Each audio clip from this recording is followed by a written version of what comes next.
Yes, the red light is on. So Yes, yes, I think it started.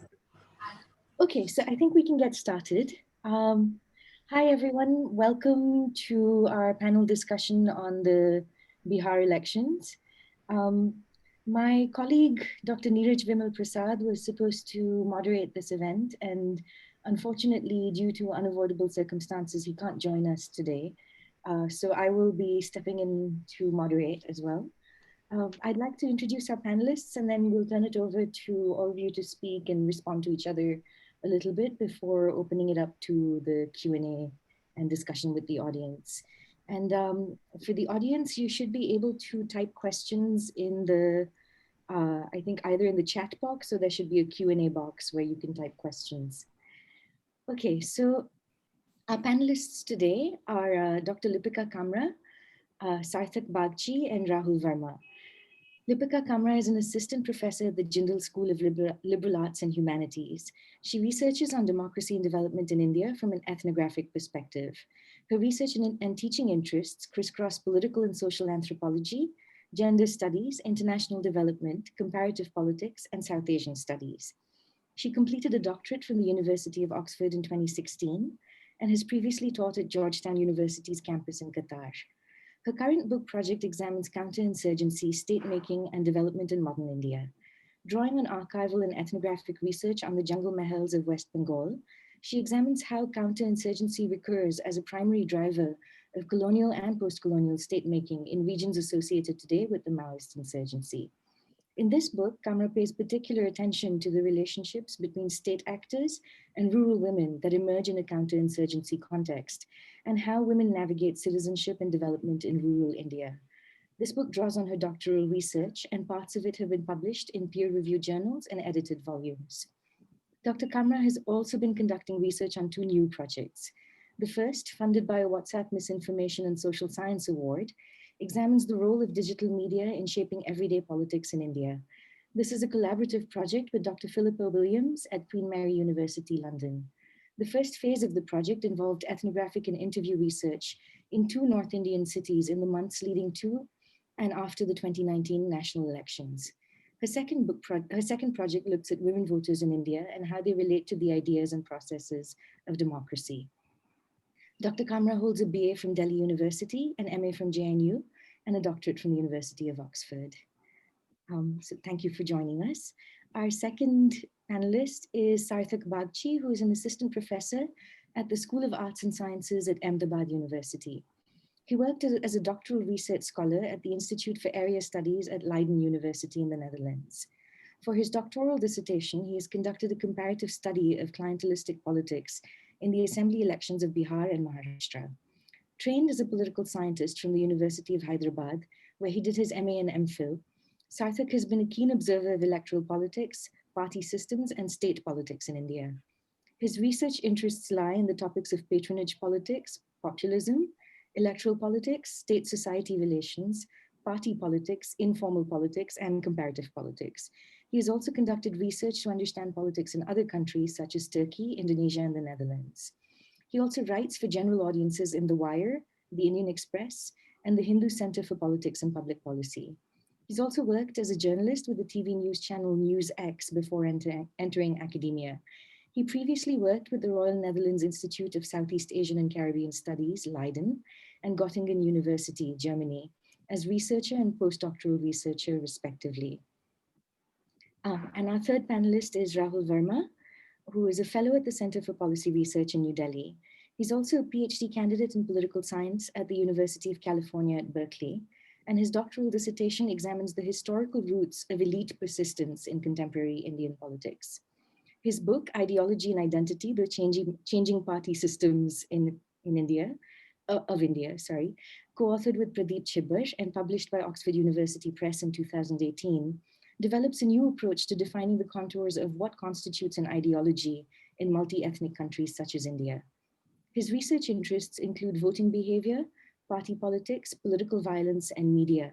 He's a regular columnist for various news platforms and has published papers in Asian Survey, Economic and Political Weekly, and Studies in Indian Politics.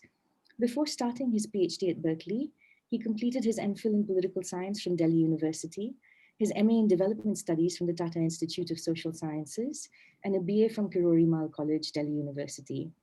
And even though he's not able to join us today, I will briefly mention my colleague, Dr. Neeraj Vimal Prasad, who was crucial to putting this panel together. And I hope that he'll be able to join us for future such events. But Neeraj teaches in the Jindal School of International Affairs, along with me in the Political Science Department. He specializes in social inequality, and he teaches courses on quantitative and qualitative methods and on Indian politics, history, and government. And he holds a PhD from Tufts University.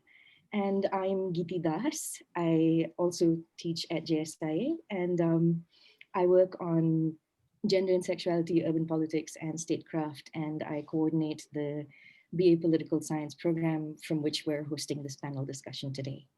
So thank you very much for joining us. Dr. Kamra, if I could ask you to start the discussion on social media and the Bihar elections.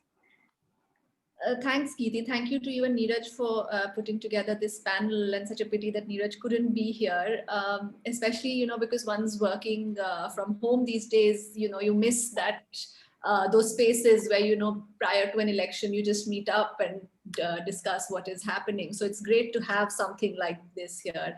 I'd like to mention at the outset that I have not done research on Bihar. I've not worked on Bihar, though it's a state and it's electoral politics, which I have closely followed. What I'm going to comment on is the role of digital media in elections. As Geeti mentioned, this has been an area of interest since I started a project on it in 2019. And of course, for this Bihar election, I couldn't travel there, but I have a wonderful researcher who's actually in Patna and doing telephonic interviews, trying to get content that is circulating on WhatsApp prior to elections, and even attending virtual rallies. And some of the material coming from there has been quite interesting. Now, this election is sort of, in the media, past 3 or 4 months, ever since, it was, there was a buzz around the fact that, the election would go on despite the pandemic, has been touted as the first digital election, an election which is going to be primarily digital. Of course, this election means reduced non-digital campaigning, reduced face-to-face campaigning. But as we've seen in the past, at least 3 or 4 years, elections have had a substantial digital component, and digital media has been key, if not the central element. Here it's starting to acquire a little more centrality because of the pandemic situation that we are in. So there are virtual rallies, digital outreach campaigns, there are even release of songs and videos. There was a report in the Quint which talked about how different parties are coordinating their social media strategies.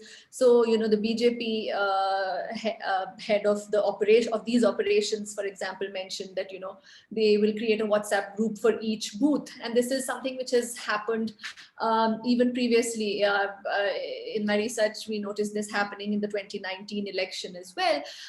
Ever since WhatsApp reduced the number of people to whom you could forward messages, groups acquired in a greater importance. So each group can have 256 people. So accordingly, you need to have 1 or 2 or 3 groups in a booth to make sure that that message is reaching out everyone. And, it's not just campaign messaging. There are memes, there are news links, and of course, misinformation that is sent across prior to elections, but even otherwise on these groups. And that Quint report also mentions how there is a kind of organizational strategy that different parties have put into place. So for example, BJP decided that they will not focus as much on Twitter because Bihar doesn't have as many Twitter users. So Facebook would be a platform. JDU, on the other hand, came up with a website called JDU Live, where a lot of speeches and rallies are streamed, and that content is available on that website. And of course, we've also been hearing about a lot of parties installing LED screens for speeches to be broadcast to those who might not have a computer or a laptop to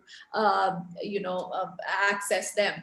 and so there are also there's a whole organizational machinery in place where there are leaders who decide what kind of content and there are different people for creating content, and different people who volunteer to circulate this content. So from my this I know from my research assistant there, who said that often young people like him, and he's a young man, get messages on family, neighborhood, and other groups asking if they would volunteer to send WhatsApp messages from a particular party to their personal networks. So there is sort of also a reliance on these volunteers who might not be a part of the political party, but might agree with it, might want to vote for it, and would circulate these messages. So in my research, what we have tried to do is to go beyond the bigger picture, to go beyond just the virtual rallies, to go beyond just the party political groups, to think about how digital private spaces come to acquire a key role, in political campaigning, in political propaganda, and in political communication as a whole. As I mentioned before, there are family groups, there are neighborhood groups people share with their colleagues. All of these groups, in a sense, become spaces where, messages which might be, and it's very difficult to trace where a particular message or a meme was created.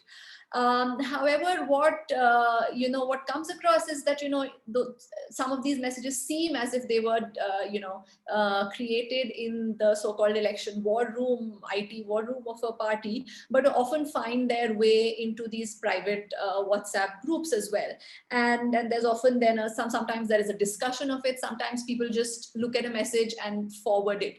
And in 2018 and 2019, after WhatsApp was used to circulate misinformation, which led to actual violence and mob lynchings, WhatsApp decided to put this, as you all would have seen, a forwarded label on any message which is forwarded and not typed up or created by the person who's sending it to you.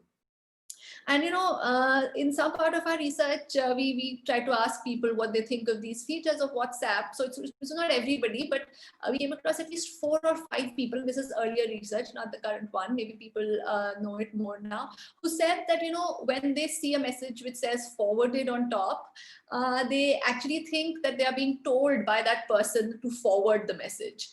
So this is to prevent messages from forwarding, but actually in some cases does the opposite. With political messaging which contains misinformation and disinformation, this can actually be quite dangerous. And but the thing about WhatsApp, particularly among the spectrum of digital media that is being used for political campaign, the specificity of WhatsApp is that you often receive a message from somebody you trust, somebody you know. So and that is what people. So BBC did a whole study on the use of WhatsApp in India, and they said that one of the reasons why people forward a message which they might not be sure of its veracity, or they might have some doubts about it being untrue, but because of the source. So it comes from a source who they trust, so they feel that this must be something which is right. So in this election too, I think at least what we are trying to track is to look at how the digital private spaces become spaces where where political communications for elections take place, and in what way do they take place. Of course, in terms, that's one thing. The other thing that I would like to point out, and I think I was just saying this to Sarthak and Geeti and Rahul just before we started, is that in terms of content, we've usually seen that because of the resources that are available to it, the BJP kind of dominates in the circulation of political messaging on digital platforms. However, in this election, so I won't be able to say that who's doing more or who's doing less, but in this election, there are counter or opposition messages which are doing the rounds, which talk about removing this government from power. They talk about the failings of Nitish Kumar, talk about the failings of Modi, the migrant crisis, of course, post lockdown. So all of these, and there is often a slogan which says the Chalo Sarkar Badle, let's change the government, which accompanies a lot of these messages. So in some ways, that is I think interesting to see, and I think it has to do with the fact that parties were this time prepared that the election campaigning would be muted in a way, and it will have to be done on digital media. So in fact they have strategized apart from the BJP, the other parties have also, I think, strategized and made sure that their messages are also reaching out to private and not so private WhatsApp groups. Now, the third thing that I want to talk about is the efficacy of digital platforms versus more traditional forms of campaigning. So when we had done our research in the run-up to the 2019 election and the 2020 elections in Delhi, what came across from most people, and in fact, it was not surprising, but it was overwhelmingly people stating that they would prefer door-to-door campaigning. It's fine to receive messages, but they are more likely to vote for somebody who actually comes to their locality, to their village, or to their neighborhood at least once. They said that we want to see the candidate, and that is when we vote for that candidate. If we don't see that person, then it is we don't know who he is, and he has not made the effort to, or does not think it important enough to come to us. So in this election, of course, I think they've restricted door-to-door campaigning to group of 5 people and 5 vehicles, I think. But I think, as Sarthak was pointing out before we started, that none of these norms are really being followed. So let's see how much door-to-door campaigning happens in this election, and of course, this remains an open question as to whether a different election, which is where campaigning is much more digital, whether that would impact voter choices or not. The fourth issue that I want to talk about here is that of the digital divide that exists in India as a whole, where the access to digital technology, access to fast-speed internet is not all that widespread. So there was an ASSOCHAM study. I just quote the figures from it, which says, the national density, the telecom density in terms of ownership of phones nationwide is 81.82%, but for Bihar it's 54.25%. And on this, we don't know how many own smartphones or not, and these are figures from 2016, so it might have changed in some way. So there are, of course, these gaps. Then there are gaps between smartphone ownership between rural and urban constituencies. And in the recent past, there has been an increase in internet users in Bihar. But despite this rise, there are about 32 internet subscribers per 100 people. And of course, there was a study recently which said that the internet speed in Bihar is actually very slow. So how do you reach out to more people? There's also a gender digital divide here, where women, particularly in rural areas, do not tend to have their own smartphone. There might be 1 or 2 smartphones in the family sometimes, but women might not own it. So, they don't have ready access to it. And I think this is important to consider in the Bihar context, because the last 2 state elections, the percentage of women voters has been very high in the elections. And of course, Nitish Kumar and JDU have addressed women as a separate constituency in these elections. Like, they've made promises to them. For example, in the 2011, I think, the election before 2015, actually, no, it was the 2015 election where there was a promise of prohibiting alcohol consumption in the state. And once he wins that, and this apparently it's said that this is something that drew a lot of women voters to vote for Nitish Kumar. And so in that sense, the digital divide is very much there. So in what ways would parties reach out to separate constituencies? That's a big question. And lastly, I think this is something I mentioned before, but digital media in some ways really supports, due to the speed, due to the volume of messaging that can be sent, really supports the spread of misinformation and disinformation. In election campaigns, this tends to also happen, and there's a lot of false propaganda. And this is happening in this election as well. I mean, I wish I had sort of some clips to show you, but I mean, the research in a way is ongoing, so I'd not share it at the moment. But I think one key takeaway really is, as I pointed out earlier too, that BJP might have more resources they've always had in terms of managing these digital spaces, but other parties are also now responding to it. So we need to see how campaigning goes, how much of it is door to door, how much of it is digital, and whether that in fact ends up impacting who people vote for and how they vote. So I'll just stop here, and I hope to sort of continue some of these themes in the discussion. Thank you. Okay, thank you. Sarthak and Rahul, Sarthak, would you like to chime in first if you have any?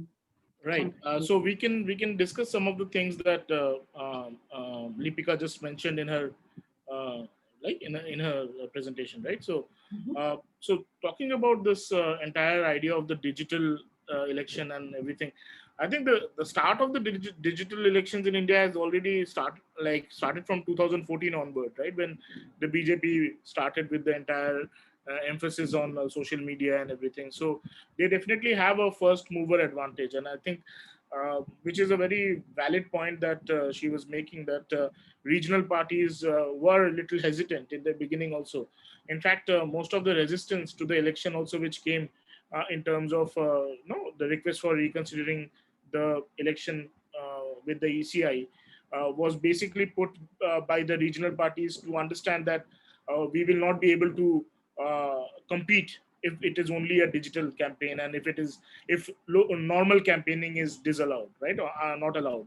So in that case, we have seen that the ECI has gone ahead and just allowed everything to happen. And I mean, digital campaign and virtual things are are one part of the story, but the larger part is still playing out on the ground, like normal things are happening. Very interesting is the entire idea that nomination rally or nomination process. So candidates will be allowed to take only two people to the nomination, to the nomination place, right? What they're doing is basically they're taking two people inside the nomination, inside the office, when then they're signing the nomination paper, filing the nomination paper. But till 50 meters outside of the office, they're having that entire procession, right? Because nomination rally is a very big part of creating what is known as the hawa, or the creating the leher, right? In that sense, that in constituencies and especially a place like Bihar, where we see that campaign plays a very important role in deciding, right? I mean, last 2015 also, we had realized that till about October, the election was there, until even would say that late August, the idea was that BJP was going to sail through, right? Because it was just out of the popularity of Modi's first victory and everything. But suddenly in September, when the campaign picked up, and when second round actually of the campaigning, second round of the elections happened, by that time it was people on the ground could sense that no, BJP is not going to come to power, and it may, Nitish and Lalu may just win. And it all, unraveled within the scope of that campaign, long campaign, because it was of 5 phases. This time it's of 3 phases. So definitely the campaign has a very important emphasis, and many of the people are not all the regional parties, like we see these days, that they're not leaving anything to chance in this very intensive campaign period. So digital things can be one part of the story, but definitely, I mean, they are going on the ground, and I think I mean, we have to make ourselves come to terms with the fact that this election within the pandemic is also not very different from how it was imagined. It is not actually happening on those kind of lines of South Korea or anything, or Taiwan, like, how the election commissioners had earlier, former election commissioners had talked about South Korea and other models. So we are not following that. Bihar is doing its own Bihar model of elections, which is intensive campaigning and a lot of helicoptering around, and people flocking to the rallies and talking about social justice, caste, dignity, development, other things. So it is happening like that. Now, what is changed is the kind of messaging in these things, Lipika was just mentioning that, even the regional parties are bringing up to the coming up to the level of matching up to the level of, say, national party like BJP. And and Tejasvi Yadav's Twitter account is also something which is very interesting, because I have actually been studying with the help of a research assistant, studying the Twitter profiles of all these politicians, and for 2 months, September and October, and we find that Tejasvi Yadav's account has picked up activities, massive activities in the month of October, and basically he has about I think just a minute, let me get the number for um, what is the number of. So Tejasvi Yadav has uh, he has about 2.1 million followers, and in the month of October itself, his average likes that he's getting has peaked from 2 to 3,000 in September to 10 to 20,000 in in the month of October. So in September, while he was getting 2 to 3,000 likes for his tweets have become more aggressive in nature. His tweets have become more attacking in nature to Nitish Kumar, and he has been tweeting on issues of Berozgari, and he has been tweeting on issues of social justice, or also about special category status, right, to Bihar. So many of the main agenda points of the manifesto are being tweeted by Tejasvi Yadav, and his tweets are getting a lot of traction in the social media in terms. And very interestingly, I also find that Tej Pratap Yadav's tweets are also getting a lot of likes and retweets. In fact, his retweets are more in number than Tejasvi Yadav's. But he is not. He has his own style of attacking, and he is seen as somebody who is very temperamental as a leader, and not very, what is seen as a worldly wise leader in Bihar, like Tejasvi is perhaps, or a mature politician. Tej Pratap is not seen as that kind of a mature politician. But we see that this is very interesting coming from the young leaders also, and I think this is also something very important, that barring Tej Pratap Yadav or Tejasvi Yadav and Chirag Paswan now, only Nitish Kumar in Bihar has about 6 million followers on Twitter, and Sushil Modi has about 2.1 million followers, and they are not clearly, the young politicians. And Twitter, we know that, of course, Twitter is significantly limited in scope in Bihar. But even then, we see that, in terms of the young politicians, Tejasvi and Tej Pratap, and perhaps even Chirag Paswan, have had some kind of a impact on Twitter, as against to other small players. But Rahul, do you want to also come in? No, not necessarily. I don't have anything to add on Twitter or Facebook. Okay. I just wanted to, maybe if I can, I just wanted to share some pictures. I think this also goes into the idea that Lipika was talking about how digital campaigning is playing out, right?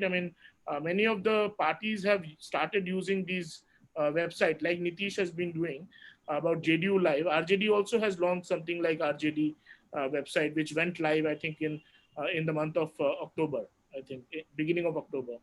And these are. Can I share my screen? Yes, please.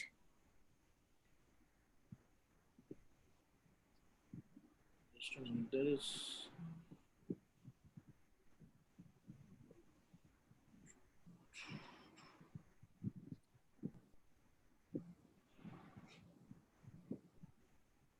Can you see? Just a minute. We see a blank screen, Sarthak. It says you've started. Yes. Now, Can you see? Can you see? Yes. So let me. So when we say that, a lot of these things were happening in the beginning, like in the month of September, when initially the campaign was rolling off very slowly. At that point, we saw that many of these kind of things were happening. That people were the leaders were addressing the voters or local level leaders, karyakartas, through these kind of virtual rallies. And just a second. Yeah. So can you see this? yes. So this is a kind of representation of how a virtual rally was being received at the rural level or at the local level. And if we can see even this one, wait, this one. So here you can see that people are actually forming groups around the laptop to listen to the leader. Again here, this is again a very, yeah. So I mean, this was, I think, very fascinating to me how this ended up, because it was supposed to be stopping people from crowding into places. Of course, this crowd is nothing compared to what we are seeing in the election rallies now, but still we would say that the precaution for which it was taken was not really meant with, right? And one of the factors, after having spoken to some of the people from the ground, is that the people are covering with the mask, right? But if we come to this image, see, many of the people who are along with the leader, they are actually going around with the leader to be visible. And for in the local politics, or in the local, whether it is the gram panchayat, or in the block level, or in the or in the zilla level politics. And so for them, they can't afford to be invisible, or afford to be covered up with a mask. For them, it is a very important reality and practical concern that they have to be visible. And in fact, we know of so many these what we call as naya netas, or brokers, political brokers, whose entire currency is about being in the proximity of the leader. So in that sense, they have to be visible with the election campaigns going on. So for them, mask is is a big no. So in that case, it also falls in to the idea that how practical are these guidelines and are these regulations, so to speak, right?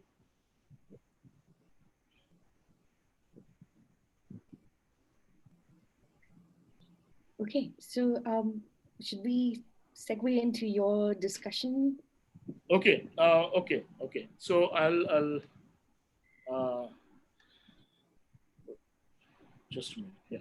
So I wanted to focus a little bit uh, on the caste angle also, but also on the youth factor, because we see that Bihar definitely is one of the younger states with old problems rather. And I mean, in this election particularly, we have seen that the young leaders are actually making a very big impression, or making a very big kind of staking a claim to the political heritage, or political lineage, or political dynasty for that matter.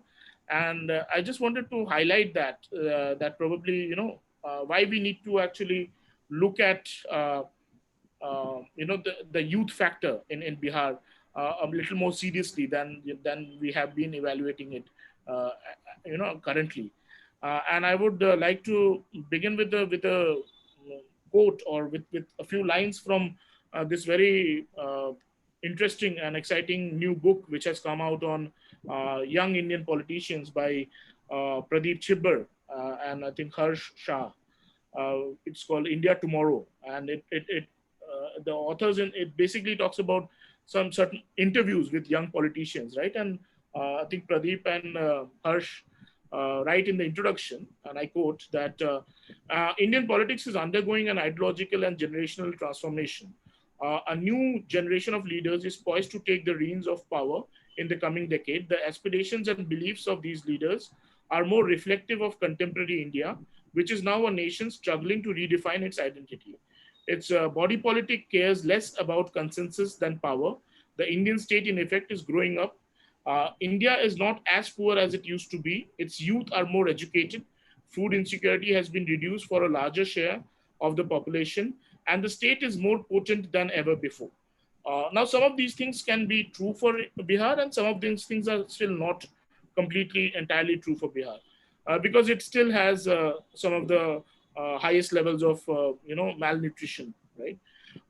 Amid this new political environment, stand India's youth. On one hand, a demographic dividend waiting to be realized. On the other hand, a time bomb waiting to explode. I think this part is quite true for Bihar also. India is the youngest nation in the world. More than half of the country's population, a staggering 600 million people, is below the age of 25, and more than two-thirds below the age of 35. It has the largest youth population by considerable distance of any country in the world. And yet, youth are grossly underrepresented in politics, right? In Bihar, and why I'm talking about Bihar is, unfortunately, in this book, none of the politicians profiled in this book are from Bihar.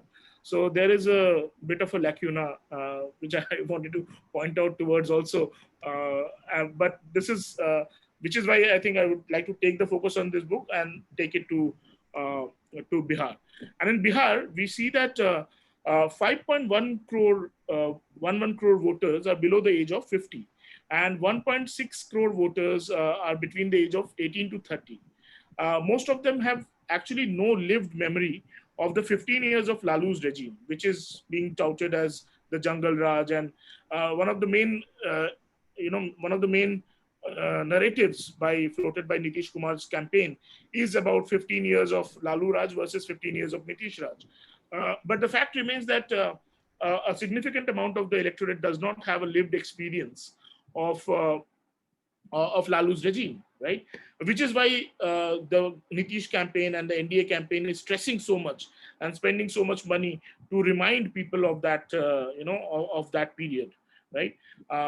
And if one expands the young voter age group from 18 to 40, which have very low or negligible lived memory of the Jungle Raj period from 1990 to 2005, then the number of voters in this segment comes to about 2.6 crores, which is out of 7 crore population, or 7 crore of the voter total electorate of Bihar in this election. So I think this is a very important aspect that we have to understand, that who will be the people who will be voting, right? And we see that the current narrative or the current issues in this election are also somewhere representative of this entire influential category of the young voters, because one of the main things is about unemployment. And unemployment is a major issue which remains in the state.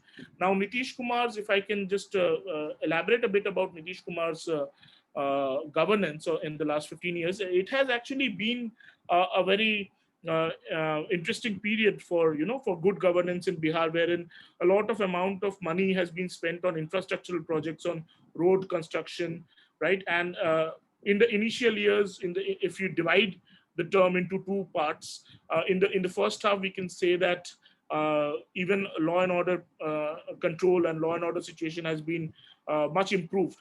But in the later half of his 15-year regime, we see that there has been a decline in the law and order situation as well. But what has happened is that there has been a lot of grassroots level democratization that has happened and I earlier called it a kind of an informal democratization, which has happened through the reservations that Nitish Kumar has, allowed or incorporated at the panchayat level, which is 50% reservation for the EBC, which is an extremely backward caste category in Bihar, and also 50% reservation for women candidates. So both these things have actually brought in a level of democratization at the grassroots level, and also a kind of empowerment which was backed in a policy realm. Now, what Lalu's regime was doing was basically it was creating an empowerment by linking the idea of state capture and linking the idea of democracy from below with the idea of dignity. So I mean, why when when I was doing my field work, and if we were to ask anybody that why are you voting for Lalu, he would say that any voter would say that पहले हम कुर्सी पे नहीं बैठ पाते थे, पहले हम we would used to sit on the ground, and Lalu हमको कुर्सी पे बैठने का हिम्मत दिया. And that is a big thing because he's actually adding dignity to the idea of democracy from below, right? And this dignity was backed up by Nitish in terms of policy initiatives which enabled them control over local levels of democracy and local levels of governance, in the sense that EBC and even Musahar, people belonging to the Musahar, which is the Mahadalit category, they could see themselves becoming Mukhya, right? Of course, the upper caste became this kind of a structural change was not very, not very popular with the upper caste, because they said that now Dukhia has become Mukhya. Somebody who used to be the downtrodden has become the Mukhya now and all powerful. So it was not really something seen as something very congruent with the ideas of the upper caste dominance. But then this was a very important kind of a policy initiative which was launched by Nitish. And this could actually, you would see that sometimes Musahar community, somebody who's become a sarpanch from Musahar, Mukhya from Musahar, they would be actually claiming that why are you calling us Musahar? Call us Rishi Dev. So there is an idea that there is a sense of an empowerment which is backed by policy decisions, which was there in the initial period. But then the point is that many of these decisions and many of these informal democratization has also led to a demand for more goods, and that demand or these demands are not really met or not really contained within the scope of the Sat Nishchay program. And I think that is something which is very important and which has been brought out in this campaign and in this very very intensely fought campaign, that even Chirag Paswan is playing on that, and even Tejasvi Yadav, when he says that Chirag Paswan very clearly says that why are we still talking about Nali Gali and Khet Mein Pani, like which are Nitish Kumar's main campaign promises in his Sat Nishchay point 2. But this is what he's saying, that this is a 21st century Bihar, and this is about young people and their aspirations, and these are people who have gone out of the state, and these are people who want to come back to the state but with better amenities and other things. And he is talking that why can't we talk about internet connectivity or Wi-Fi, and why can't we talk about Mukherjee Nagar or Kota, coaching centers like Mukherjee Nagar in Delhi, or coaching centers in Kota. And why can't we? Because Bihar has been known as an education hub. If you actually move around in Patna, there will be every third building you can see a IAS training or academy or a coaching center. So education has been so important. But then why are the other small towns like Darbhanga or Muzaffarpur or Bhagalpur, why are these towns being left out? Or why are the people, or why are the young people in Bihar, why are they being forced to only restrict themselves to, say, an ITI or a polytechnic, which is again featuring on both BJP and Nitish Kumar's manifesto? So this is something that has been really plaguing the kind of the demands of the young people also. But I think if we go to how this issue has been addressed in real politics, and in real politics in the form of what are the kind of young candidates who are being who are being fielded by the political parties, and we see that again there has been a very there's been a very influence of the reigning dynasties in Bihar, and that is something which is across the party lines, and I can just name a few here, and whether it be JDU, BJP, or Congress, or even RJD, or even small parties like Hum, right, which are again using the political parties as platforms to launch or to relaunch or revive the dynastic careers and control power within themselves, and even Chirag Paswan's family, for that matter, which is a small party of Lok Janshakti Party. And this has been a very important issue, that I mean, to my analysis, it appeared that, this is something that has taken away the idea that a change or an actual change could have been brought in. That kind of an issue has been missed out by focusing and using this kind of a youth-based issue or youth-based kind of a intervention in Bihar politics by keeping it to the dynasties, and that I think is a bigger problem of how probably regional parties work. That many of the regional parties are actually working with closed dynasties or closed control of single person or single families, right? And even at the local level, that same thing is being carried out, that they want to keep the power within one family, and that is of course being challenged at some places, like in if you see Paliganj in Patna district, there's a former JNU student union president who's contesting, right? I think Sandeep Saurav or somebody, and he's contesting against a dynasty candidate, right? So there are again another young candidate who has been making a lot of waves, is Pushpam Priyam Pushpam. I think she is contesting from Bakipur, again against a BJP dynasty candidate. So there are these things which are trying to probably highlight, trying to make some difference, but I think those instances are coming very far, few and far in between. And I think in that sense, this again election comes to be around a few main main candidates or main influential personalities. And again, this is while it has the potential of becoming an election about the youth and about its the problems of the youth, but I think it is again the way in which the election campaign is going in, it is again becoming that kind of a two-way personality fight between two kind of personalities. One is between Nitish Kumar and the other being somebody who's anti-Nitish Kumar, and that option right now as we speak is yet open between, say, Tejasvi Yadav and somebody who might be supporting him. So I think maybe I'll stop here, and I think maybe we can take more things up in as we discuss and as we open up the panel, right? Yes. Okay. So Lipika and Rahul, do you have any comments on this or anything to add to the discussion of youth in politics? And just one comment and kind of question. So in this whole dynamic of young leaders, personality-centric contest, the BJP itself doesn't have one personality it can rely upon, right? So in such an election, where does the BJP stand then?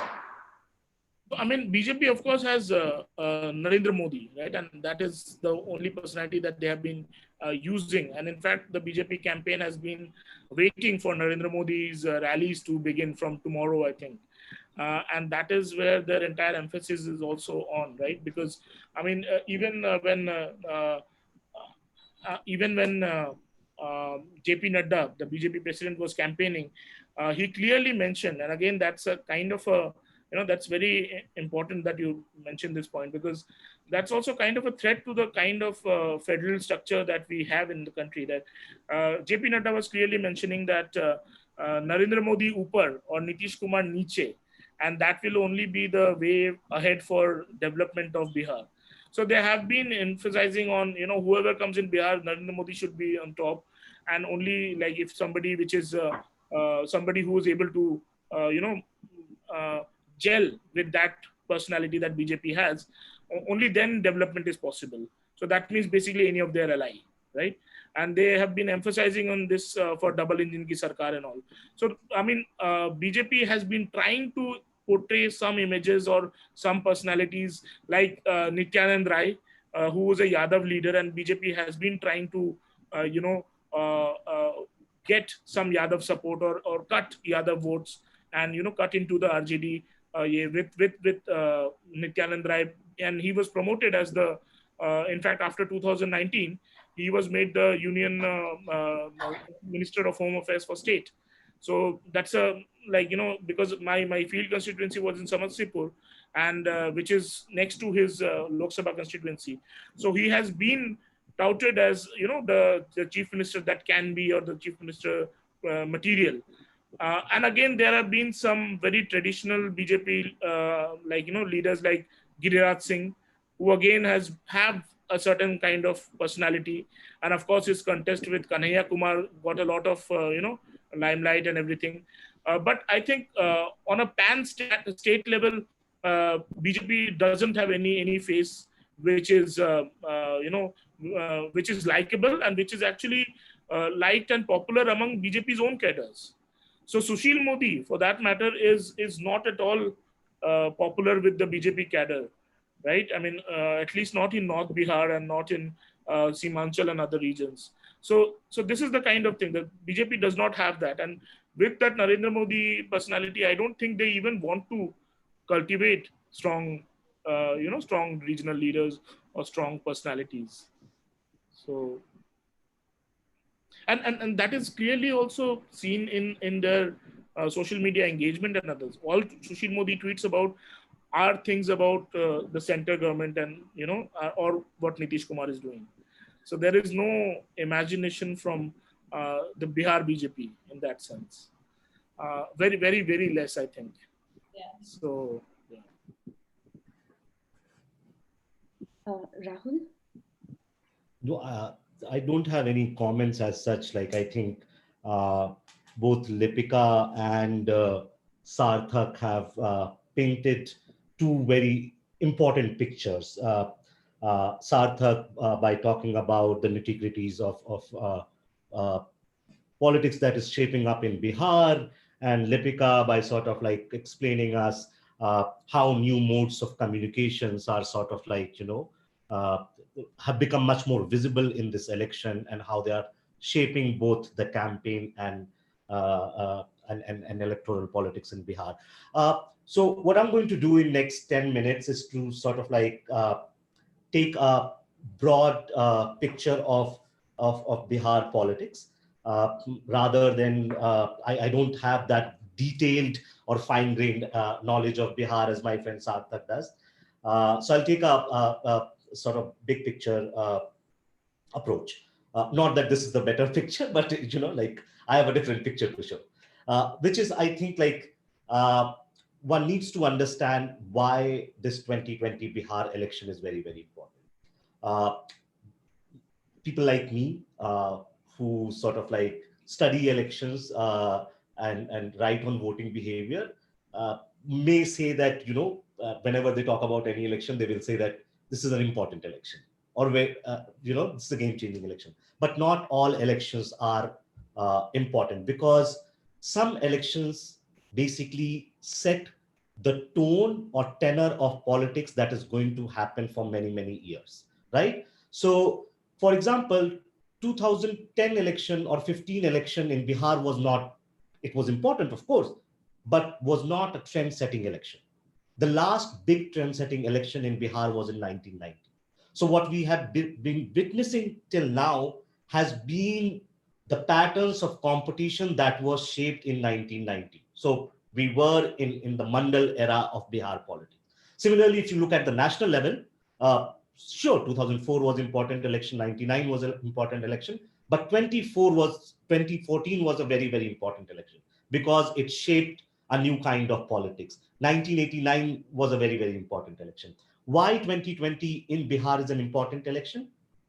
Because, and of course, like, you see some of the changes before the election, and a lot of changes will start appearing sort of like, few months and few years later down the line. So we don't have the advantage of the hindsight at the moment, but given couple of changes that we have seen, should indicate the new patterns of competition that will unfold in Bihar.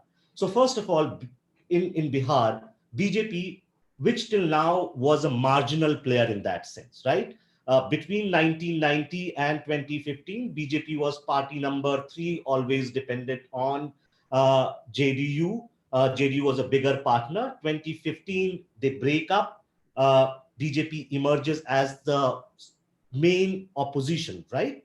And in 2020, it seems like that BJP is the one which is setting the agenda of political competition in the state. So whether BJP wins or loses, forms the government or doesn't form the government, the principal player or axis of politics in Bihar is now going to be BJP. Second, 1990s basically shaped up certain leaders who dominated Bihar politics for 3 decades. Late Ramvilas Paswan ji, who died a week ago, Lalu Prasad Yadav, who's in jail, unlikely to contest election after this. It seems like Nitish Kumar's last election. Raghuvansh Prasad died 2 weeks back. So in a sense, leaders who dominated 30 years of Bihar politics will no longer be at the center of politics after this, right? So a new, and in those moments of uncertainty, what you see, new players coming up, old player trying to reorganize themselves, right? And politicians, like all, if you think of politicians as entrepreneurs, they are basically betting, right? They are betting in uncertain times, right? So Chirag Paswan, he may succeed, he may fail. Uh, After 10th November, people like Lipika, me, and Sarthak are going to write good things or bad things about what did Chirag Paswan do, why was he being so ambitious. But this is how entrepreneurs operate, right? He clearly sees that there is a moment of political opening. The old leaders are going to go away after this. I have a chance. If I was with BJP and JDU, at max, I would have won 10, 15 seats. Let me take a bet, let me take a gamble. I may end up at 5, 6, but no one thinks of the worst of scenario, right? Everyone thinks of the best of scenario while they make the gamble. I may actually end up with 30, 35 seats. And in a scenario of a hung assembly, I may be calling shots in 2020. But if not in 2020, with 30, 35 MLAs, I can build my party in 2025, right? So he's basically thinking ahead. Even Tejasvi Yadav, he's barely 28, right? The kind of now with this election, it is clear that the opposition's mantle or RJD's mantle has been passed on to Tejasvi. Now there is no confusion, Bade Bhaiya Tej Pratap or Didi Nisa Bharti. The confusion within the family is resolved. Tejasvi Yadav is the heir of Lalu Prasad Yadav. So in this moment, we are also seeing the rise of new leaders, right? BJP at the moment doesn't have sort of like a kind of face which my friend Sarthak was talking about.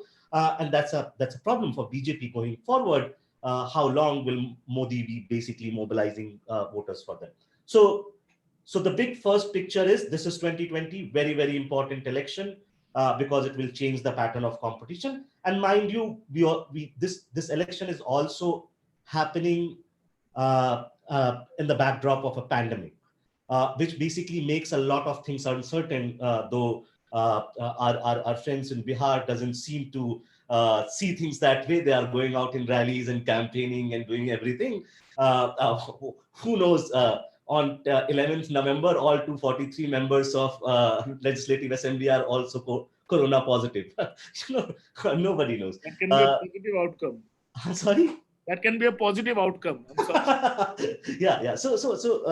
But why this pandemic thing is also important? What we were witnessing in Bihar was an important social change in Indian politics. Something my friend Lipika studies is, for last few elections, women voters in Bihar were turning out in greater numbers. In fact, more than men, which was unusual. Bihar, in fact, in some ways was the trendsetter.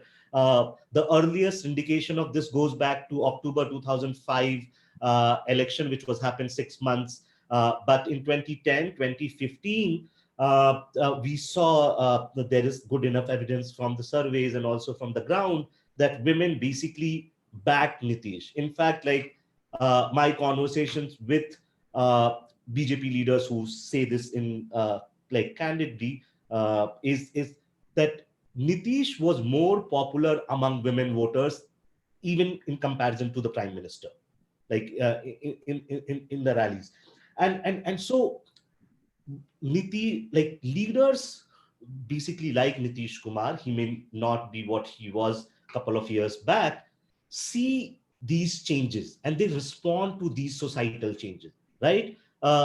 Giving bicycles to school-going girls, sort of like responding to the demand of liquor ban, because they could see that there is a constituency emerging, and if I cater to the demand of those constituency, I will sort of like reap benefit. So in the pandemic scenario, how something like this would sort of like change, we don't know. The third thing, and that will also sort of like related to this, is there was a lot of conversation on migrant crisis, and especially we know that Bihar has one of the largest population that goes out and work in different states. And there was sort of like we all witnessed to the catastrophe that was sort of like on the highways and roads during the lockdown, people walking with their children without food and other things. So there was a sort of like, and still we don't know how this will pan out, is whether there would be a backlash both against the central government and against the state government. For reports suggest that there was a feeling of hurt and rejection, that at their worst moment the government didn't sort of like come to take care of them. Though like number crunchers like me have a bad story to, or a sort of like disappointing story to say on that front, is given the size of the migrant population is very, very small in the voting bloc.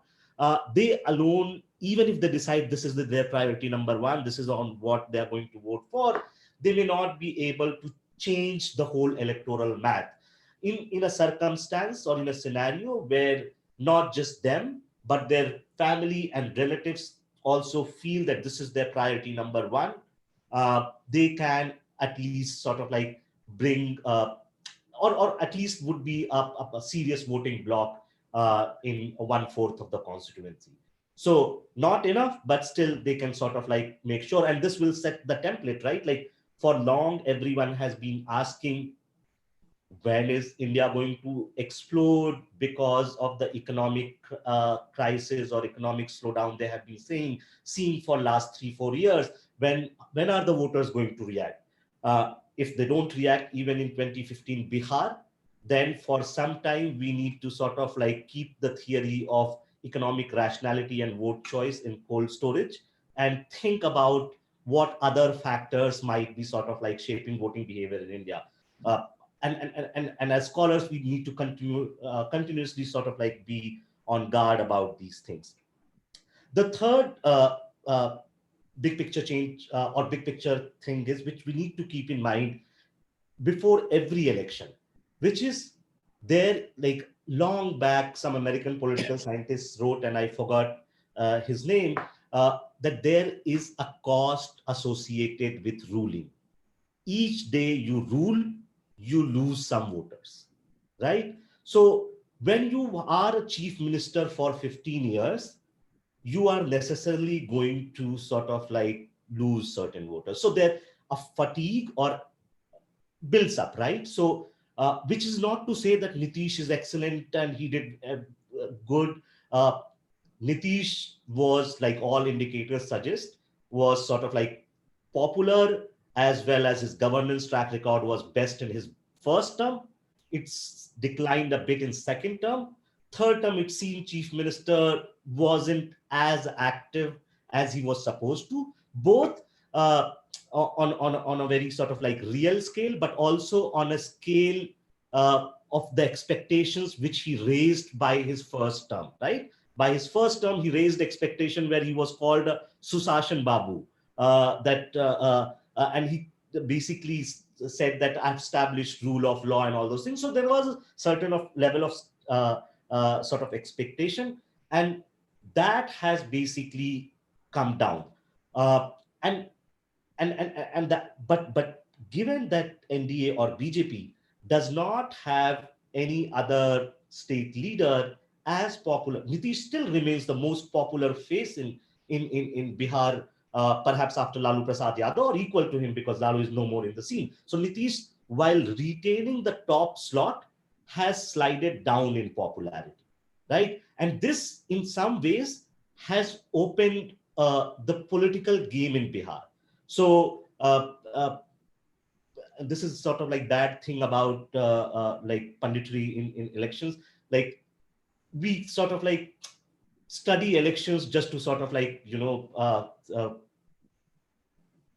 predict or think who's going to win, right? Like, because scenarios and circumstances in elections, and especially competitive places like Bihar, change so rapidly, as Sarthak was talking about 2015, is that it's very, very hard to sort of like make a judgment on who's going to win. Of course, you can sort of like read the narrative, and that gives you a sense of what might be happening, but it still doesn't give you a clear picture.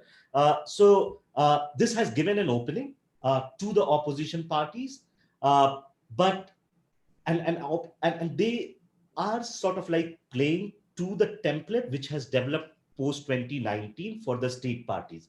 So what is the template that has developed?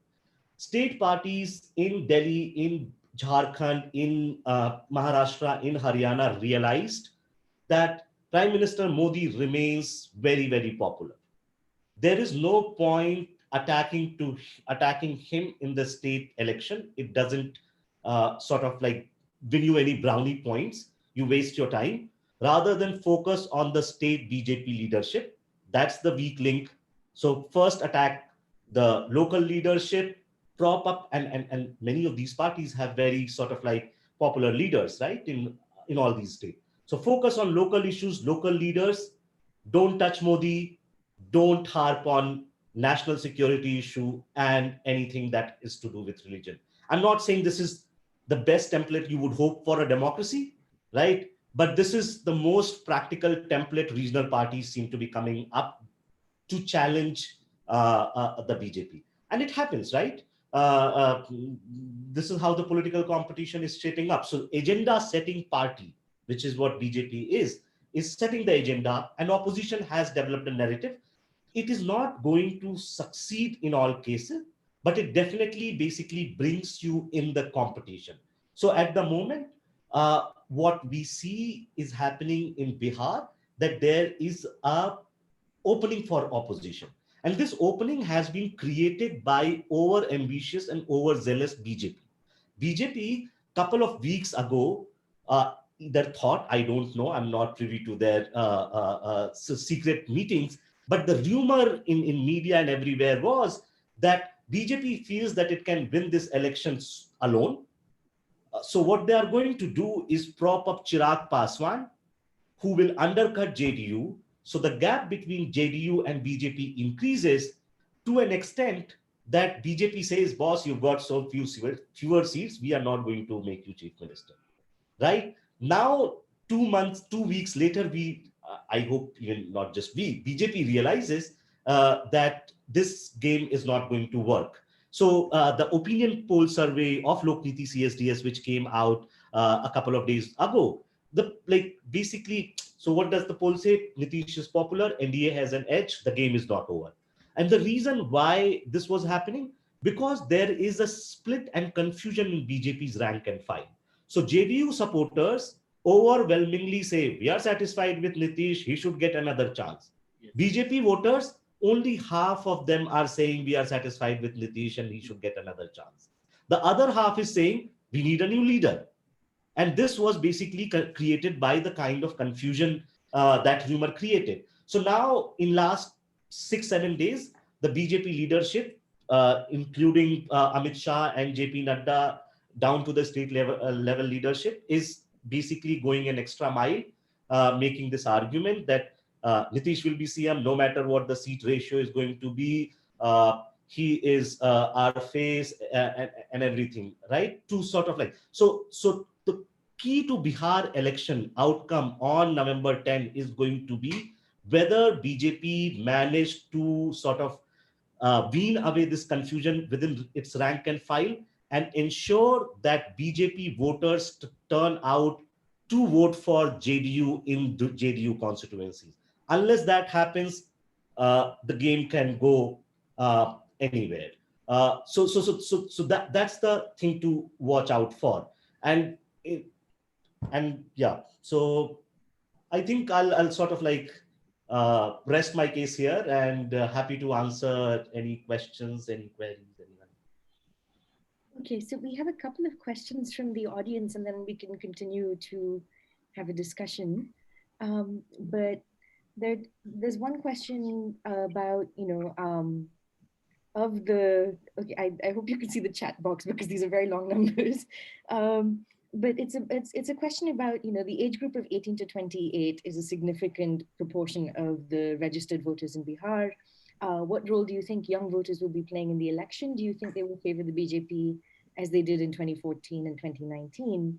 And there's another question about what role Dalits might play in the election, given that they account for 16% of Bihar's population. And how do you think Bihar's farmers will view the recently introduced controversial farm bills? And do you think that would affect the election outcome? And in addition, I wanted to also sort of ask a question that I think touches on things that all of you have raised, but my knowledge comes from news. I've never done research in Bihar, so I may be operating on misconceptions, and please tell me if I'm wrong.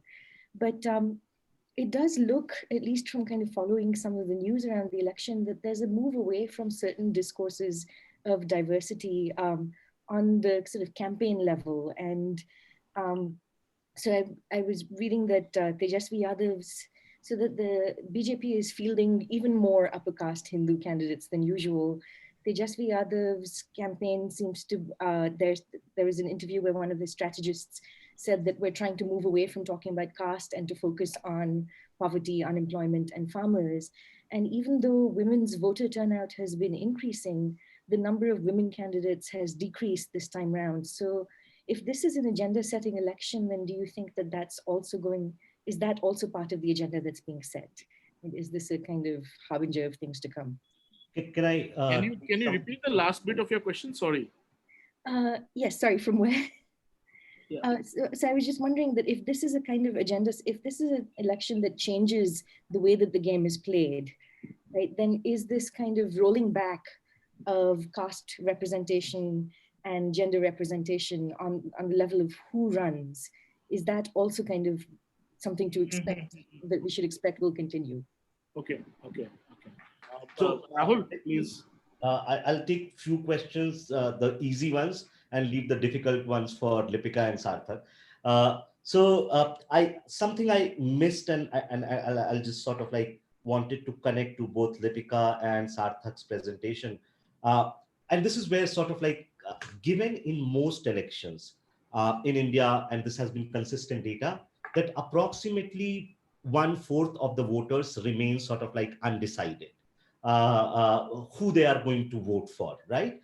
And so don't think election campaigns in India happen for 100% of voters. It only happens for those are on the margins, right? So all the game is basically being played, all the money being spent for these 25 to 30% of voters. Because at the end of the day, like, of course, it is for other 70 to solidify, but basically you are trying to wean away these 30% voters. So in these 2-3 weeks, we will see bombarding of all kinds of messages because you want all of these characters to be part of your alliance. So just to quickly answer these questions, farm bills will not have any effect on Bihar. Sorry. The reason, because the changes which has been introduced in Parliament now has already been in play in Bihar since 2006. Yeah. So this is not something new for Bihar. Dalits playing an important role, yes, not just because they are 16% of the population. Dalits, in fact, even in 2015, were sort of like important. Despite both Paswan and Jitan Ram Manjhi part of NDA alliance, a large section of Dalits voted for RJD-JDU Gathbandhan last time, right? So Dalits voted for BJP and allies in the 2014-2019 Lok Sabha election, but we are not sure seeing the 2015 result that Dalits will stay with BJP, especially when Chirag has sort of like walked out. Ram Vilas Paswan ji sort of like passed last week. So there may be sort of like even some sort of sympathy factor. What I envision happening in Bihar vis-a-vis Dalit vote, it would be fragmented. One third or a lesser will stay with BJP. One third will go to Chirag Paswan, and one third would be sort of like with MGB. Don't hold me to these numbers. I'm basically giving you a rough estimate. It could be like 5-7% here and there. Then your question about agenda setting election and caste and gender representation. See, I think during election and election campaigns, everyone says every possible thing, which you can't even imagine, and you can't believe your ears that you heard something like this. That doesn't mean that that's going to be sort of like the course of politics in coming years. Having said that, I like that like you can count the cast of candidates, so it's available. There was a piece in Indian Express which gave caste profile of candidates, and I can just read out for you. BJP, out of 110 seats, there are 15 SCs, there are 16 Yadavs, right? So it's like BJP closely associates itself as a party of upper caste. So naturally, there is going to be greater representation of upper caste. BJP has almost or gives almost 0 seats to Muslims. So you see more number of upper caste in BJP. But in Bihar politics, you cannot electorally succeed without having broad coalition. At the end of the day, elections are about constructing majorities and constructing numerical majorities. So you can't, like not take EBCs and Dalits into account and win election. That's not possible. If I can just come in on that point, and I think I'll reserve that digital literacy wala question for Lipika, the toughest one probably that I can see with artificial intelligence and all that. So, right. But if I can just say, so I mean, caste in Indian politics is also like, I think, to quote Maynard, has moved from the position of hierarchy to a position of differentiation. And I think we have to understand this very important. This is very important when we try to understand it electorally, because we have to also see the internal differentiation between these clusters. So when we say OBCs, right, when we say, so there is the Yadav, which is a dominant caste within the OBC. And there are the Love Kush, which is the Kurmi and the Koeri, right?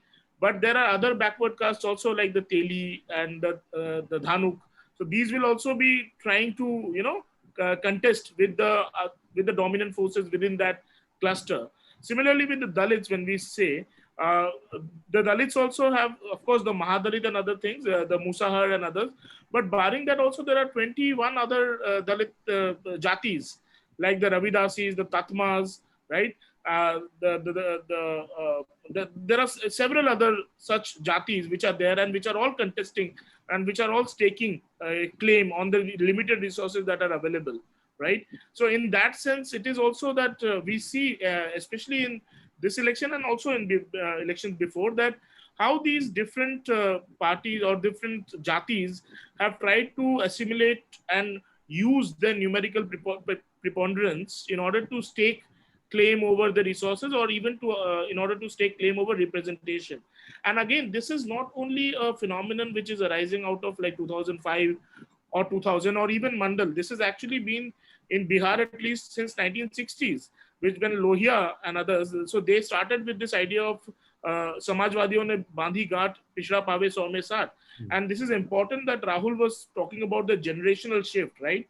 And this entire generation of the Samajwadi thought and Samajwadi leadership, and in that sense, the pichda paave 100 mein 60, that kind of thing is now probably, we will probably see a change from that happening in terms of the leaders. Whether that change is also accompanied in terms of the ideology, probably that is something that, I mean, I would not be able to comment, but I think that will be what defines the trajectory which Bihar politics takes in the next few years. I'm just giving an example of a very small party called VIP, right? It's a marginal player, and I've been studying the party for the last 6-7 years now, and that party is basically a conglomeration. It's like you were saying, if there are a political entrepreneur, and Mukesh Sahni, who's the son of Malla, is a very clear-cut case of a political entrepreneur, and he has made a big, like, you know, how a big showroom of different castes, and in that it's a very good retail shop of different castes are there.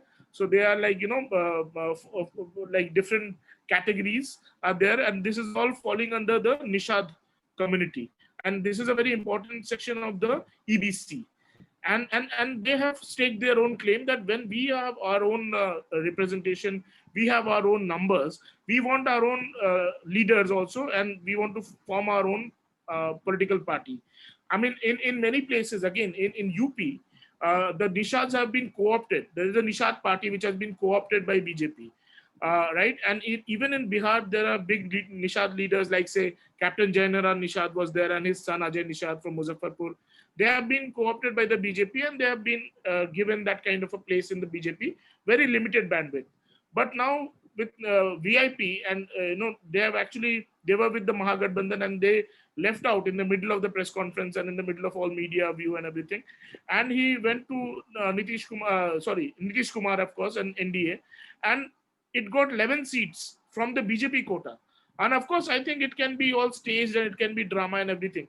But the point that an EBC caste and composite, or that kind of a political entrepreneur coming from that community, is able to, you know, negotiate and bargain for 11 seats, I think that is also something that probably is a product of the kind of emancipatory politics or empowering politics that, or the forward versus backward tussle, right? That kind of upheaval that we were witnessing in the post-90 politics in Bihar. I think that's a long fallout. And I think that has not happened in that 15 years or in that, you know, 10 years, but it has happened after 25 years. So I think sometimes what happens in a kind of a politics also takes some time to play out on the ground. Yeah. And so similarly, the changes that we might see now might actually have after you know, long time or future repercussions. Okay, thank you. So we're almost at time. Can I just respond quickly? I don't think I can also respond to this AI question. I think it sort of requires research of a different kind to think, you know, whether participation is increasing or not. But just very quickly, I think on the point of gender that Geeti, you raised, there are some numbers available where for some parties, particularly the JDO, the number of women candidates who've been given party tickets has gone up from the previous election, still at around 18%. And of course, that still is very low, but there has been a slight increase for some parties at least. Okay. Question. Basically, Gopi, you are asking, why do you want the role of civil society to increase in electoral politics? Because you think civil societies will be able to guard some vested interest which companies like Facebook and Google and data mining are sort of like controlling election narrative or election result or election outcome. Basically, a repeat of version 2016 in US election, where the allegation is that Russia basically decided the election outcome. Could be China here. I hope, like, yeah, as Lipika said, China might have interest in Bihar. Yeah. We are already having QAnon like conspiracy groups in India already are emerging. So, sir, like that was not what I asked. Like that was about like we had recently the political campaigners coming into the role. Initially, it used to be parties or maybe some groups which have ideological affiliation to the parties. I mean, whichever parties were there. Like they used to have ideological basis on the basis of ideology. They used to pull voters for the participation or maybe voting patterns. But what happened is recently we have some campaigners coming to each parties and like trying to manufacture a kind of opinion. And that's what we can see in recent elections or state elections. So Gopi, sorry to stop you here. If all parties can hire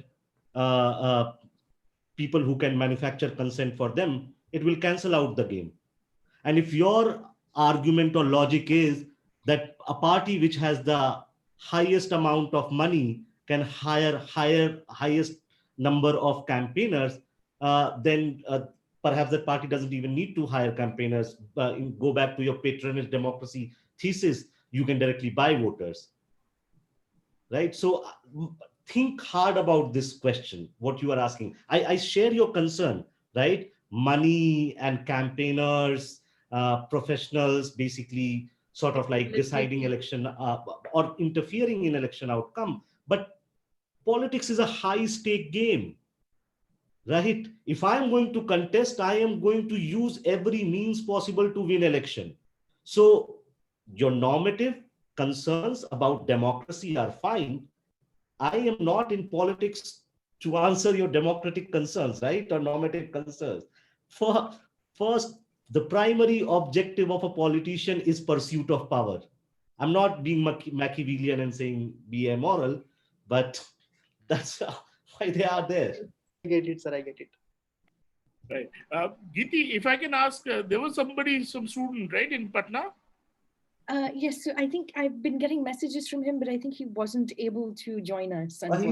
He's in the election. He doesn't want to be in discussions.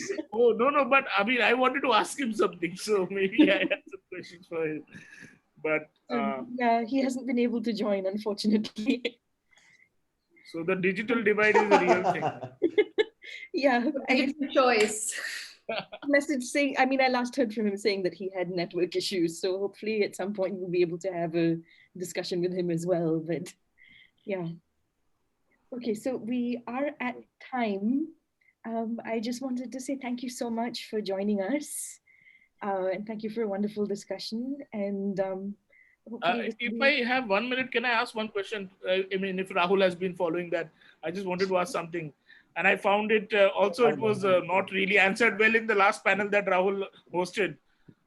What is happening with the Muslim votes in Bihar? I mean, Rahul, because we all say that this is the first election after the pandemic or during the pandemic, but we have to also understand that this is going to be the first election after the CA protest, right? And in Bihar, we saw that, in fact, I was in Bihar in March, in February with Kanhaiya's, to see Kanhaiya's Samvidhan Bachao Yatra and his rally, right, at Gandhi Maidan. And Nitish Kumar also made the kind of a resolution, passed a resolution in the assembly, stopping NRC. So do you think any kind of a fallout or how the Muslim vote will be shaping up in So there is some development on Muslim vote, not just in Bihar, but in other places. We don't have great evidence to suggest. So I wrote about this last year also. So CA happened in 2018, right? But since the rise of BJP, there are incidents that which basically signals marginalization of Muslims in Indian politics. Not just CA, but you saw Ram Mandir, you saw Kashmir. So all of these are sort of like linked. What is happening is two things. One, there is an expectation that because of presence of BJP, the Muslims will coalesce and act as a voting bloc and go to the main opposition party, which has never been a truth, but it has been sort of like, propagated that, oh, Muslims vote to one party. This does not happen in India. Muslim vote on sort of like as the party competition dictates. So, like in UP, a large chunk will go to SP, but some to BSP and some to Congress, right? And so similarly in MP, it will be to Congress. So there are a lot of factors. What is happening is we're not sure whether this fragmentation will continue or not, right? So in Bihar, now Congress and RJD are together. Whether all Muslim votes would go to RJD and Congress, or whether OSC, who won this Kishanganj bypoll and now sort of like emerging as a player, there are others. So whether that fragmentation would continue to happen or not, that's the first thing. The second, and to me, which is more sort of like perhaps a dangerous development which is taking place in I mentioned these two things, but we don't have evidence. The second thing is, it seems Muslims are withdrawing from politics. And I see this is happening since 2017 Gujarat. So my sense is, because BJP plays dominant Hindu card, the parties are being forced to respond to that, right? Yes. Yes. Which is basically now what basically, Congress, like Rahul Gandhi trying to visit temples and other things. Yeah. Yeah. Think of like a normal Muslim sitting in some village. BJP talks about Hindutva. Even Congress is saying the same thing in a milder manner. I don't have any representative. Let me sit at the home. So I think what is happening, that the Muslim turnout is declining, but we don't have good evidence to sort of like. In fact, I think RJD has fielded more Muslim candidates than Congress, and that is perhaps a worry. I mean, in terms of Congress's, because it's a national party, so like you said, I mean, it is being forced to react, more in that line with BJP's agenda. Perhaps in that sense, regional parties are more freer to react as they want to. Yeah. But I think it's also something which is important for us to understand, right? I mean, yeah. Thank you, Rahul. Thank you. Thank you, everyone. We're not being kicked out yet. So any last questions or comments or?